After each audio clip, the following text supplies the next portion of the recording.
car won't start? Let's break down the most common ignition problems and what they mean for your car. You turn the key and nothing happens, no clicks, no cranks. This could mean a dead battery, faulty ignition switch, or a broken starter relay. Hearing a rapid clicking sound, your ignition switch might not be sending enough power to the starter. If your engine cranks but doesn't start, check the ignition coil, spark plugs, and crankshaft position sensor. If your key won't turn at all, the steering wheel might be locked, or your ignition cylinder could be jammed. Flickering dash lights when you try to start the car could point to a failing ignition switch or bad electrical connection.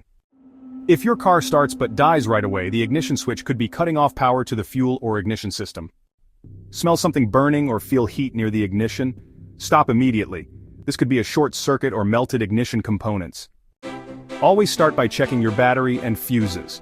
If those are fine, the ignition switch, starter relay, or wiring could be the problem. When in doubt, call a professional.